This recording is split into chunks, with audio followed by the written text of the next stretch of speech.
Hello, everyone. Welcome to another episode of Post in Black, where we celebrate Black excellence behind the lens. My name is David Hunter Jr., and I am your host. We are so thrilled to have you here today, and we have a very enticing and exciting episode. We have Avril Speaks, director, producer, and showrunner. Avril, so good to have you. Thank you for being here. Thank you for having me. Oh, yes. We are excited to have you. We know we've heard a lot about you, so we're excited to get to know you a little bit more. And as a tradition with Post in Black, we actually like to start with a icebreaker. Is that okay? Uh-oh. No. But it's not going to be too bad. We talked a lot beforehand just about some of the things and talents you have, but what is a skill that you'd like to learn that would benefit you in your personal life? A skill that I would like to learn. Yeah. Now see. Yeah, see? That's a good one. You flipped it. Yeah. Let's see. A skill that I would like to learn. I don't know. I'm trying to think. There's so many things that come to mind. You know, I think it's essential to have a foreign language in the back pocket, especially here in California and traveling That's a good abroad. one. So like speaking Spanish or French, that's something I would just love to have. That's a good one. I think I would love to learn Spanish. Yeah. I took French in school. Okay. How did that turn out? I mean, it's great when I'm in French-speaking countries, but like it doesn't do much for me in the rest of the world. Do you ever just break it out when you're in the bank? You know what I mean? Just say something like, "I need a translator." Do you ever just do that? I would be acting a fool. I went to Mexico recently, and I was like so embarrassed. I'm like, this is embarrassing. Like how terrible your Spanish is. It's like even just not to go into the whole like phonics of French versus Spanish, but like it's bad. It's bad. And it's like you are wrong for coming to this country and not being able to speak a lick of Spanish. And not like, knowing. You were wrong. It's so funny because like the way we learn Spanish is just saying things like car and red. But conversational Spanish is an entire different thing. And then I hear the same from my Spanish-speaking friends. They're like learning English. They're like, how do you say there, and there? You know what I mean? Yeah. Like, he was like, I don't understand. Yeah, well, you know? I mean, it kind of doesn't make sense. I had a good friend of mine, and obviously he moved to the country years ago, but he said when he was learning English when he was young, he said one of the phrases that got him through everything was, "It is what it is." He said, Americans, you guys say that. He said, I just kept saying it everywhere. It is what it is. I was like, that's so funny. So very, very cool. Can you imagine just like somebody just saying that every time? They're just like, it is what it is. And everybody's like, yeah, that's right. Yeah. America, right? Oh, man. Well, we jumped into some good stuff there. Can you tell us little bit about yourself? Like, we know your name, know what you do, but where are you from? Where'd you grow up? I'm originally from Queens, New York. I was born in Queens, and then we moved to New Jersey when I was like 3. Okay. But most of our life still existed in Queens. So like we went back and forth between Queens and New Jersey for like a good portion of my life. So I like to claim both. Yeah. But yeah, that's where I'm from originally. But I've lived here in LA for about 12 years now. Yeah. And do you feel adjusted? I do. I think it was time. It was just time for me to come. I was very much an LA hater. Like I was like not trying to do LA life at all. Like literally if you would have asked me 13, 14 years ago or told me that I would be living in LA, I probably would have like had some choice words for you because that's how much I hated it. But I've lived all up and down the East Coast. Like New York, New Jersey, I've lived in DC, I've lived in Atlanta. Yeah. Back to DC. So I've kind of been up and down. And it just got to a point where I was like, all right, let me give LA a try. Yeah.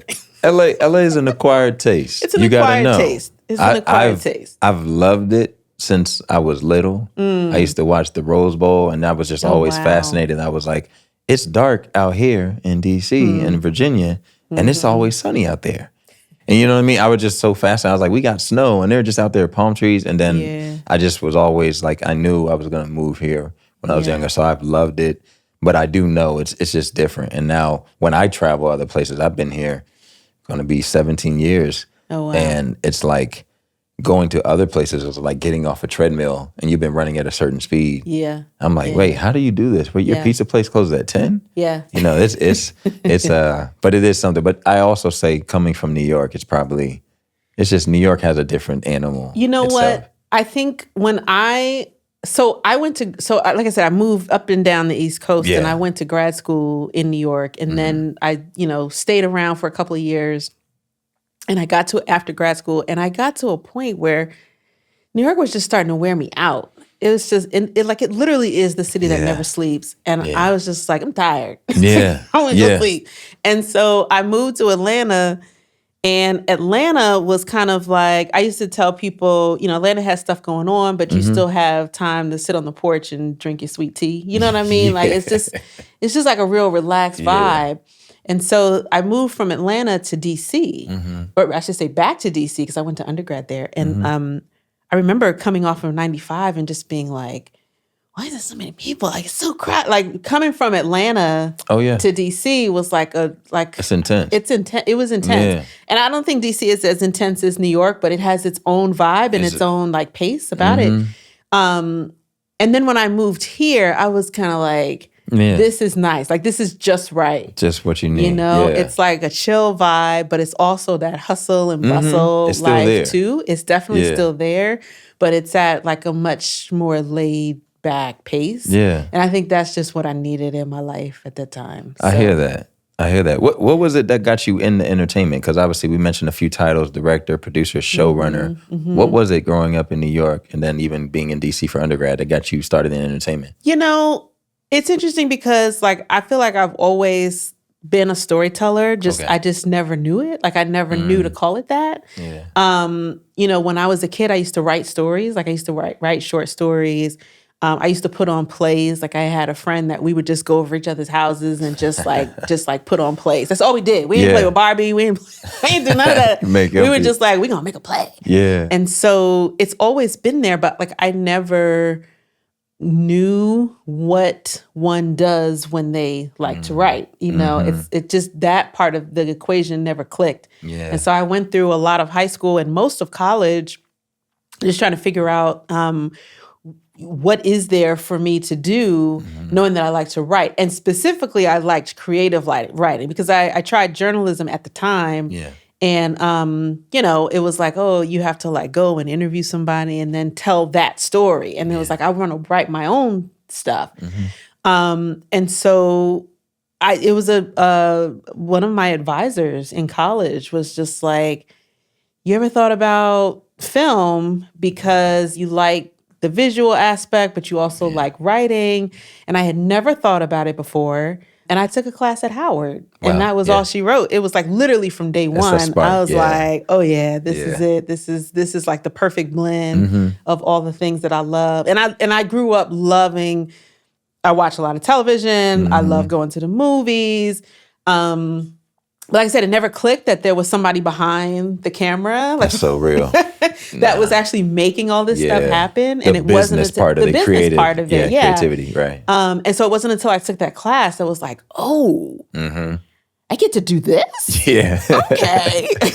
That's fire. It just like changed the whole game for me. You have like a wide variety of things you do. Was it something first that got you in there? You took a class, but was it right? Because you had background in post and then even with directing, but was it something in particular that you took that was that spark?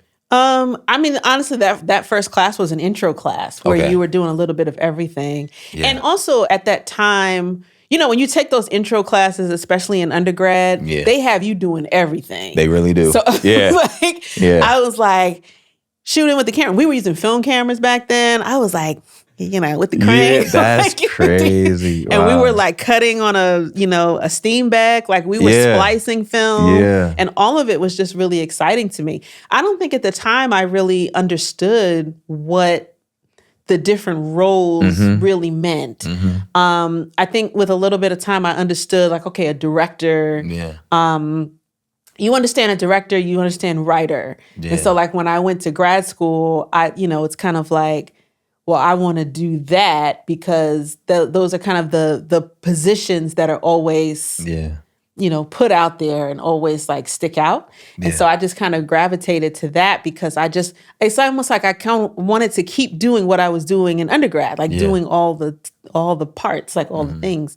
And so when I got to grad school, I just kind of continued that. And even when I graduated too, like when I first graduated, I was, working as a director, producer, cinematographer, editor. My goodness. I was like doing all the things. Yeah. So, and it's so funny when you mention something like that. It just triggers like when you're talking to family and they ask you what you do, you're like, everything. Everything. You know what I mean? What don't I do? I think that list is shorter. Yeah. What type of stories excite you? You know? I get really excited about stories that are complicated, like that have like, I love character driven stories. I tend to love dramas, although, I'm trying to, get into some more comedy stuff, but I tend to gravitate toward dramas. I gravitate toward stories, really juicy, complex stories, particularly stories about women or about spirituality that's like just kind of leaves you with questions and makes you think. I love that type of stuff that's just like, doesn't necessarily resolve easily. I think that's really powerful, and I connect to that too. I like those type of things because it's like meaningful for me. Our Post in Black is produced by our production company, Made for More, and we just want to be part of stories that outlive us. Impact, inspire, educate, entertain. So like, what's the meaning to it, and how there's something deep to it. Yes. You're in college, grad school, and you got your start, and obviously having the background Queens, and then obviously you're here in LA. We're talking to a lot of people that work in the entertainment industry from behind the scenes, but just in general, I have questions like, what are some of the keys you feel like for young Black people, especially coming out of college, that are I guess help them on the road to successful careers and landing that first job? Because a lot of networking, but also a lot of things that you don't know. Yeah. So what are some things you can do in terms of like trying to prepare yourself for that first gig, whatever it may be, since you learned so much? That's a great question. I think a lot of, it's like we always talk about networking, but I definitely, would stress the importance of soft skills. Soft skills are things like being reliable, showing up on time. Well, and also just like understanding dynamics, meaning like set dynamics or just like how to relate to people. Oftentimes when it comes down to hiring people, it's who you know, but it's also like, oh, that's a person I want to work with again, or that's a person that, they're cool people. And that's another thing too. It's like you kind of have to learn that balance of being personable, but not getting in the way, because sometimes you can be too over and then people are like, I don't want to bring that that PA just talk to death, like all the time. Like we can't have that, But you find that nice mix of, being that person that's relatable and that, has a good rapport, but knows when to pull back as well. I think those are the people that, tend to keep getting asked back and are kept around. So I don't know that those I'm starting to realize how important those skills are. Hammer on the head. Like that is so wonderful that you say that, because sometimes I think those things aren't related or like relayed to people. And then there's a wonder of like, well, how come I didn't get asked back? Or I thought we had a good time, and it's like the unspoken. Yeah. And I being in LA, I think you talk about being out here for a while. That's one of the things I learned early on. I was like, LA, there are times where you may get burned in a situation or just learning lessons. Yeah. But I think a lot of times people may not say something because it's like, I think you should already know that. But sometimes you don't know. So it's good to have somebody to pull you aside like, hey, FYI, here's a little guiding line. It's true. You drive on the freeway, there's some lanes. You can keep going and do your thing, but just stay in the bounds. Exactly. at this level. Exactly. Yeah. And, and it's also, I also had to learn, even that piece of like being personable. Yeah. I'm an introvert myself. So I can tend to hide in a corner sometimes, but I had to learn how to make small talk. And, it's like, I've worked with people sometimes where you're like, oh, how are you? How was your weekend? Fine. Yeah. And you're like, yeah. And not everybody's going to be like an extrovert. Right. But it is something about just saying hello. Being kind.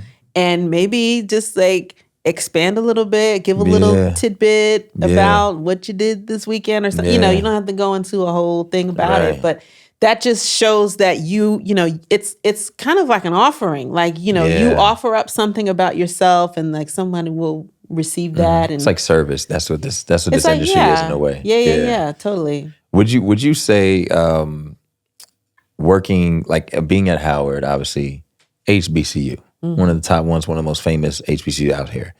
Then going into your first gig, and we'll talk about that too, but what are some things you do to prepare yourself for Hollywood? Because Hollywood does not look like Howard University. It does not look like Hampton. My girlfriend is from Atlanta, so I know Atlanta, DC, Queen, pretty black cities. You feel me? You come into the industry, and there's chances that you might be the only one all the time, every time. Yeah. What are some things that you do to like, or would you explain to people to help prepare for that? Well, I do think that you have to own your space. Okay. Because I went to Howard for, I took those film classes at Howard for undergrad. I went to grad school at Columbia, which was a completely different experience. And I would always say, at Howard, it's like, everybody's like, oh, these black filmmakers, we gotta support, and everybody's, like, because they understand, like your professors, they understand what you're talking about, what you want, what you're making the films about. They feel you. Right. And they're like, yes, tell it. And they're like big up, they give you big ups, they give you congrats. Yeah. And then you get to Columbia and they're like, what is that? Right. And so it's a very it's eye-opening. It's very eye-opening. But, what I learned from both of those things is that what Howard taught me that Columbia could never do is it taught me a sense of self. It taught me my history as a filmmaker, as a black filmmaker. Yeah. And it also gave me a technical knowledge that a lot of people coming into Columbia did not have. Talk about it. So it's like I went into Columbia, like I said, having shot on film, having edited on film. Yeah. And I had some people who had never touched a camera before. And I was like, how do you you know what I mean? And so I had to, learn how to be in that space and own who I am, my background, where I'm from, and to be like, it's like I always remember they give you the list, these are all the top 100 films or whatever. And they had like 2 black films on there and you could probably guess which ones they were. My goodness. and and I'm like, well, how about Julie Dash? How about Charles Burnett? How about, and I'm like naming all these people who they have no idea. And I got that from Howard, from my education at Howard. Yeah. And so I take that same thing, even in working in this industry, taking that same knowledge of self, like just to say, like, this is my foundation and this is who I am and this is what influences my work. Yeah. And that's what makes me different. That's what makes me unique and my voice unique. And so I just try to be grounded in that. And I guess that would be my advice, is just to like, it's like your background and experience in whatever location that is, that's what makes you stand out from all of these other people. No, I love that. I love that. Yeah. And I think that's great advice. Really powerful. Something that I want to ask is, again, touching on all the titles, you've done a lot, but specifically with editing, when you were, from your time at Howard, coming into the industry, how has your time as an editor and understanding that enhanced everything else that you do? And what stands out to you when you're working on projects from a post perspective? Yeah, that's an interesting question. I think editing really taught me story because, I mean, people say all the time, like, that's really where movies happen is in the editing room. Yeah. And when I was editing, I was doing docs, I was doing, narrative. And I was like, it just really taught me a lot about story structure, and also letting go of the babies. You know what I mean? Which, as a director, is like, it's hard sometimes. You're like, cut what? But yeah, totally. And so I think that editing experience really taught me, just to not be so precious about it. Like, at the end of the day, it's about the story, and what works best for the story. I kind of veered away from editing because this technology changed so much. Wow, yeah. Like I said, still changing so much. It's still changing, right? And I think around the time when DSLR started coming around, I was like, I think the road stops for me here. Like, because that was going to be. It was like you either go and learn that whole workflow in that system, or you just kind of say, you know what? How about I find some talented editors and just work with some really good people? And what's been really great is that, I've had the privilege to like work with some really great editors who just have a great eye and a great vibe.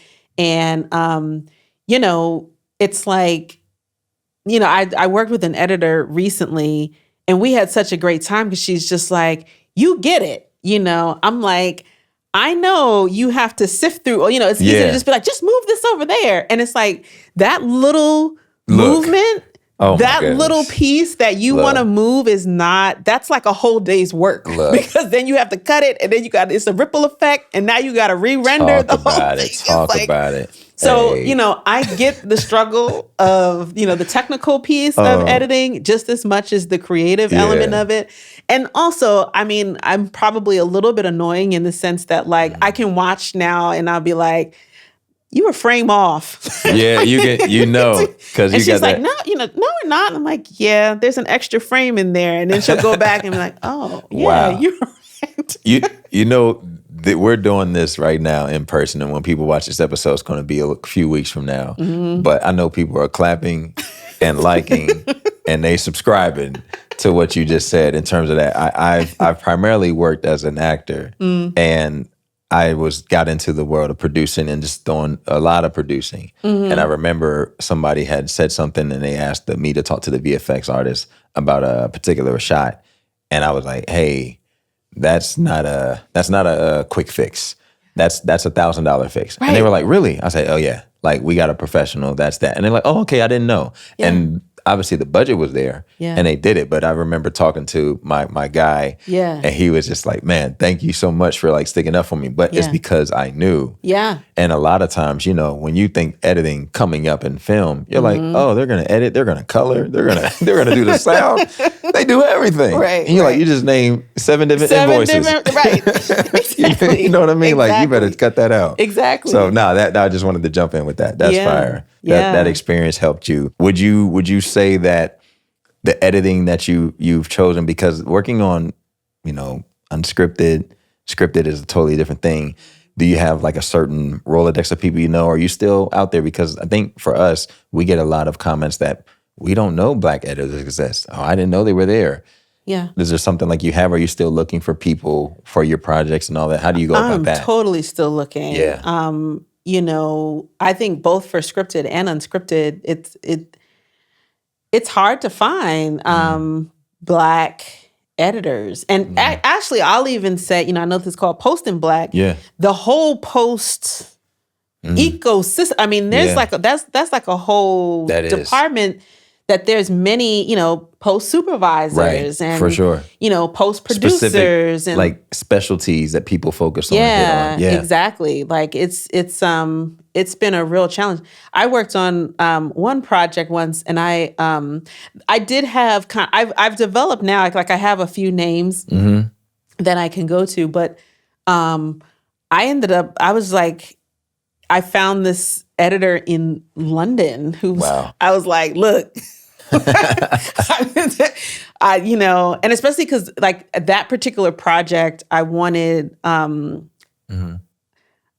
Black editor, but I would have preferred to have a woman, like a Black woman. There, yeah. That even narrowed the pool down even more. Yeah. And a lot of the candidates that I had were men, who were great, but I found this one woman in London, and she's great. But I'm like, where are you? Yeah, where are they? Can you talk about that though too? Because that's another aspect of the industry that we find. We talk to the Black women who are editors or music supervisors, composers, and they talk about navigating the industry as a woman and as a Black woman, and still sometimes fighting for respect or walking in and everybody's like, "Oh, you're doing it." How do you navigate that on your end? And then what advice do you give or you share? Commonalities do you feel like, hey girl, I feel you, like that's real, still going on? Yeah, I mean, I do get that. I get it because I'm Black. I get it because I'm a woman. I get it also because I look young. I think people think that I, just graduated, and I'm like, cool. And then once I kind of, so then I see them go, oh,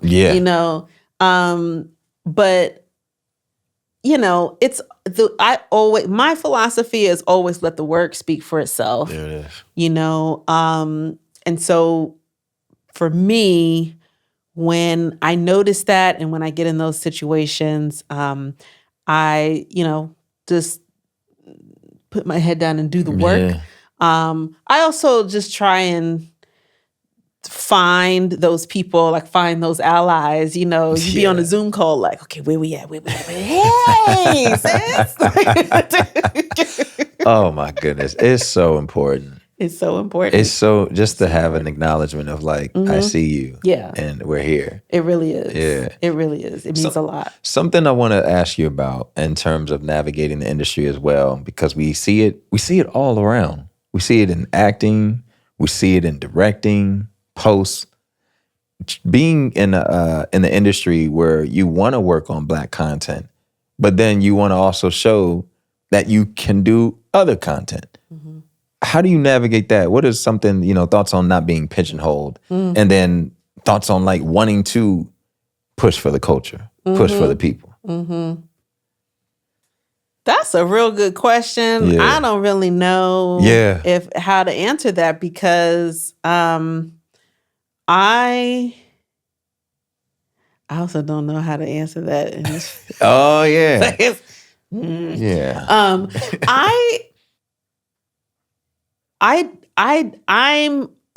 This is interesting because I had a conversation once with an agent and I was like, I want to do Black content. Like I want to make Black stuff. Yeah. And she was like, really? And this was a Black agent though. And she was like, really? She's like, because a lot of my clients are like, they don't want to do, like because they don't want to be pigeonholed. Yeah. And I get it. I don't know. For me, I'm just always going to want to do the Black thing. Like, even when I'm doing projects that aren't necessarily like a Black film, right? I'm looking for the Black character. Like, I'm like, how do we develop this character? Yeah. Even in Unscripted, I just did a show that's like, 8 different stories. And I'm like, okay, where are the Black stories that I can tell? Like when we're researching and looking for stuff.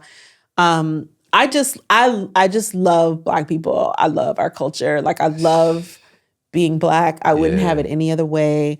So I think I just always look at it as like, there's always a story to tell somewhere in there. Yeah. Even if I think back to like, when I was in school, like when I was in college, and I try to tell my niece and nephews this, I'm like, you can tailor any subject to, if Black, 'cause I was a Black studies major. I was a Black studies major and a film minor. And so like, I try to tailor everything to like Black. So if I'm taking a music class and I have to write a paper about, 15th century, classical music, I'm gonna find a Black person that was making that, and I'm gonna make a story about it. Yeah. So I try as hard as I can to incorporate it into everything I do. Yeah. So that whether I'm making something for, this network, Netflix or, Showtime, or whether it's BET or whatever, like it's always going to be rooted in that kind of, it's always going to be rooted in some kind of narrative. The thing I want to jump in and piggyback on with you is like, I'm totally on that. And I've always been, and I didn't know it. I mean, it's just the surroundings that you grow up in. You're just used to that. But it's also like wanting to empower our people, empower our culture. We're still the last in a lot of things.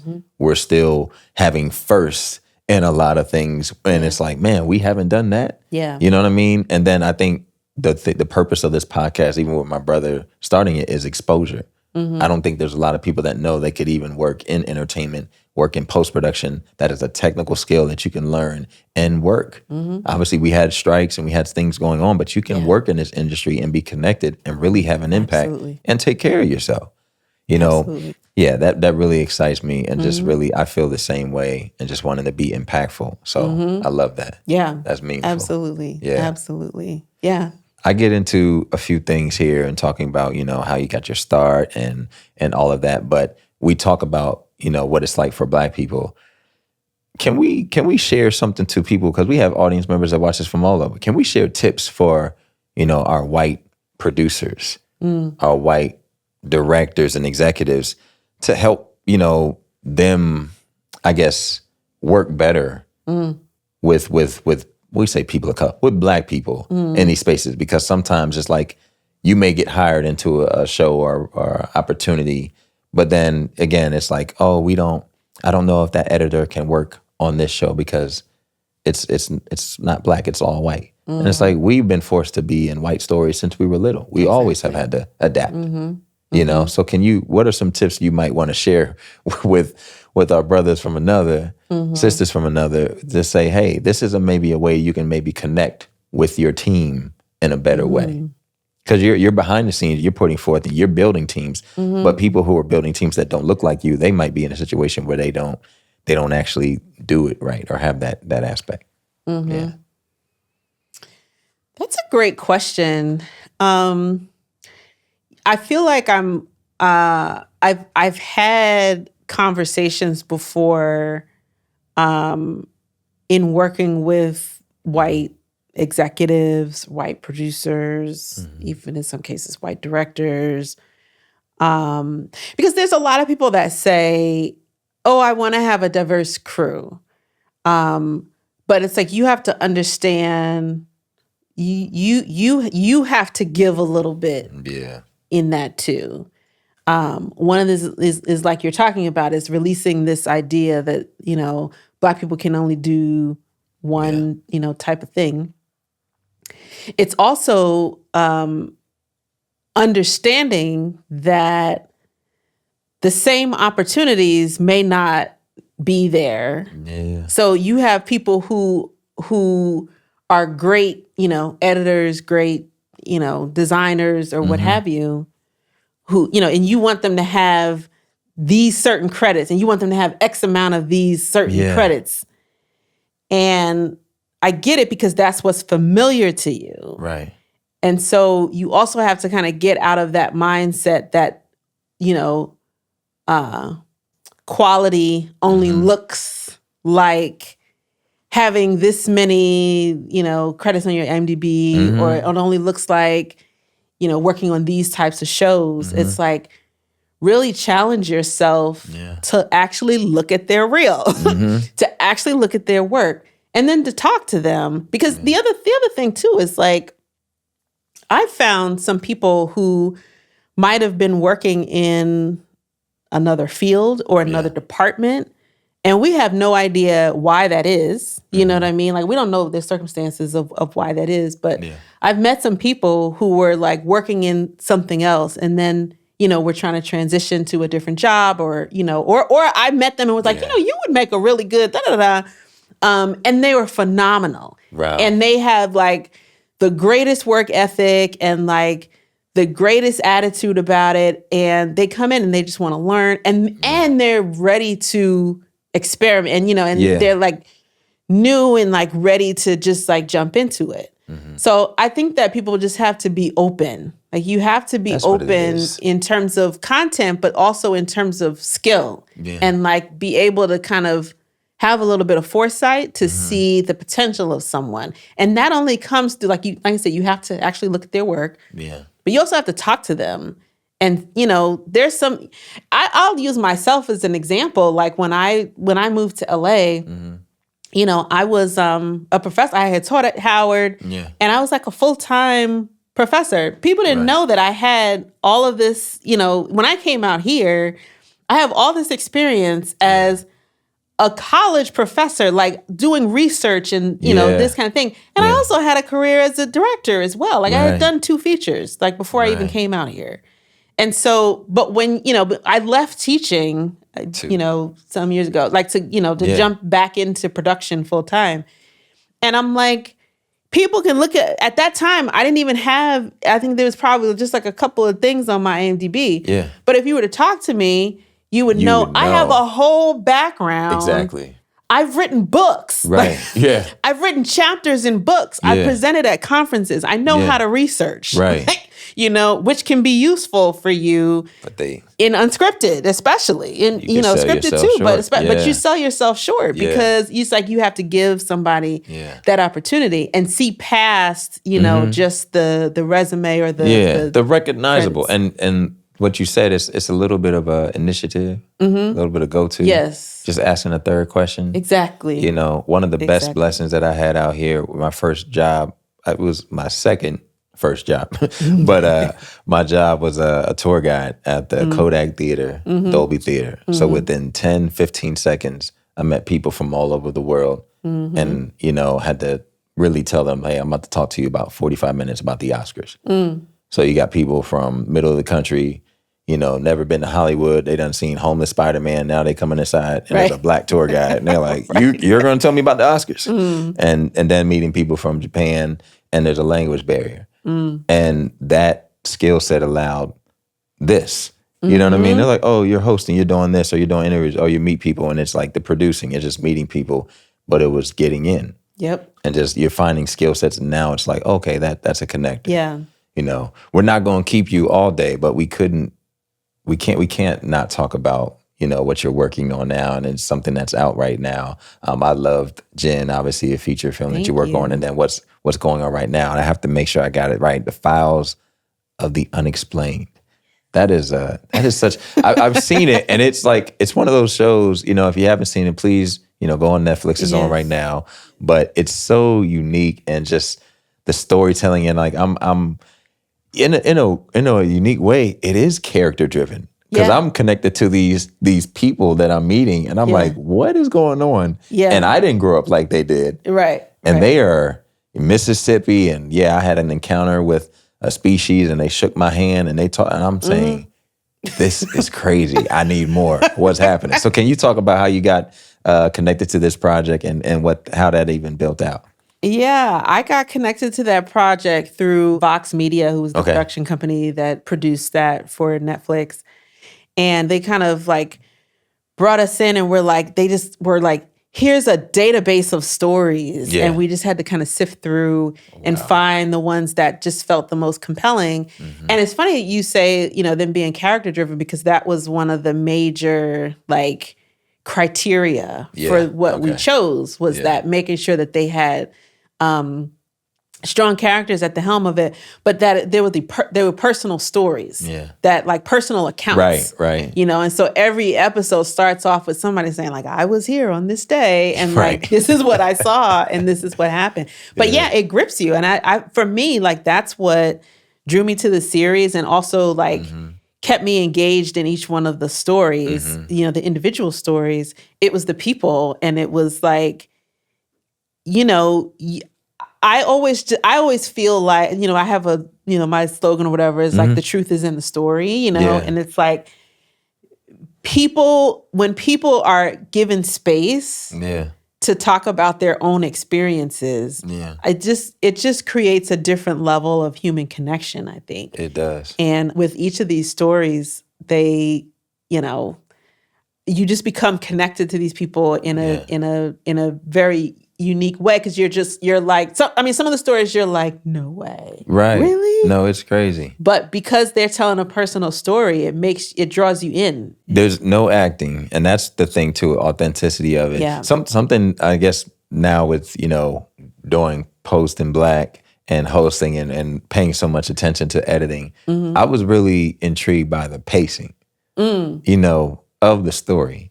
Because sometimes you get so much information at once, you're like, okay, we're going. But it like, for me, it worked that it was like drawing me in slowly, and then the music coming in. Like it's a shame. I can't watch anything now without paying attention to everything. I'm like, oh, that music. Oh, how much footage did they use for this? You know what I mean? How much cutting? What was that process like? Yeah. Yeah. I mean, it was interesting because I think the stories being character driven kind of dictated a certain pacing. That's true. You know what I mean? Because it's really easy to, it's like scary ghosts, because there's like alien stories, there's haunted house, there's like all this stuff. There's a combination. And the default can be to just have a bunch of bangs and whips and, and all this kind of stuff. Right. The other showrunner, Sky Borgman, like we talked about that a lot about like, we want to make sure that we're getting these stories out and we don't want to lean into the obvious of just like putting in all these sound effects and that. fast pace. And it's like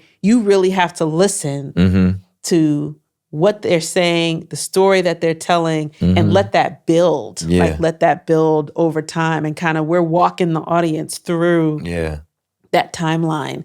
So it was definitely something that we talked about and tried to be deliberate about. And it shows, I haven't finished every episode, but it's definitely something where I was just intrigued. And then I guess it's crazy, like where you're in the business and you understand, I'm just understanding like the marketing and just everything behind it. I'm like, wow, this was done well. A lot of thought goes into it. How long was the process beforehand in getting the show and then delivering for it to premiere on Netflix? It was about a year and a half. Okay. Because I think we went into production probably, I want to say like October of 2022. Yeah. And we delivered it around that time last year, and then it came out in April. That's incredible. Yeah. That's incredible. I really like the vast variety of different projects you worked on. And something I just want to ask before we're closing out here is what are you still having on your list creatively that you want to cross off and work on? Because again, features, short, documentary, scripted, unscripted. You mentioned previously that you'd like to get into comedy. What is still something that you haven't done that you'd like to do? A musical. Ooh, come on. That's powerful. I love musicals. Yeah. I love musicals. Oh, wow. But I'm also terrified of musicals. like from a production standpoint. I watched, this was like a couple years ago, they did that, how they do these like live productions now. And they did one on Grease. Like they had like a Grease, remake or whatever. And it was like on Fox, I think. And somebody posted on Instagram the control room because it was live. It was a live musical. Yeah. And they posted they had a camera in the control room and the director was like, I mean, it was insane. Yeah, I was like, because I used to do live camera, directing. So I know switchboard, but like the speed, it was just, I was like, oh my God. But so that's one thing is like doing it live, but like just musicals in general, you have acting, but then you have this whole music component and probably dance. Yeah, for sure. It's like, I would love to do a musical one day. Yeah. It's going to happen. One day. No, for sure. It's going to happen. It's going to happen. Yeah. Yeah. Yeah. That's exciting. I think one thing before we close out, obviously you said musical. What is your last piece of advice that you would just give to all the people that are watching and those in post-production working? Because it has been a little hard out here with the strikes. People are looking for work. What is something that you could, would say to them to recommend to do in the meantime, or even to kind of hold the fort while we're all working and get back into work consistently?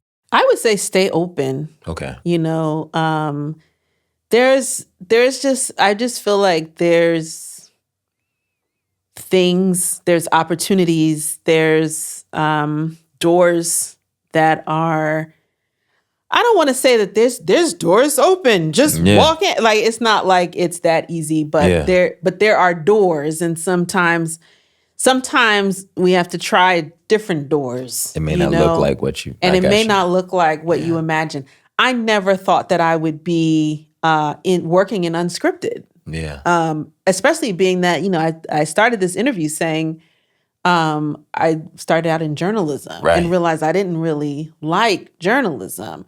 But, you know, it kind of came back full circle. And those skills that I had from journalism and from teaching and all that kind of stuff came back. And now I actually like this space of doing unscripted. But that's not something that I saw coming. Yeah, that's right. And, you know, I remain open and, you know, have found something that I really like. It's also, you know, afforded me some opportunities that I don't think I would have had I not knocked on that door. Yeah. There's scripted, there's unscripted, there's podcasting. I mean, there's, you know, there are avenues out there that I think, you know, we should explore. Explore. I know some people who are really trying to learn AI right now. And that's another bag. Yeah. You know, so it's another thing to think about. But that would be my advice, is just, especially in this climate and this day and age, you know, things are rough. And I just don't think that moving forward, I don't think things are going to look the way. It's not going to look like what it was. Yeah. And it's got, like you said, you got to be open, flexible, and adaptable. So that was a great way to kind of close this out, Avril. It has been an amazing time having you. We really thank you. We hope people can follow you, social media, IG, Instagram, all that, Twitter. Yeah, please follow, stay in touch. Thank you all for tuning in to another episode of Post in Black. We want to thank our sponsor, the Dolby Institute, and our sponsor as well, Avid, for your support. For those of you watching and listening, please subscribe. Make sure you click that link. Stay tuned for more episodes of Post in Black, and make sure you follow us on all of our social media platforms. Can't wait to see you on the next episode. Till then, stay black.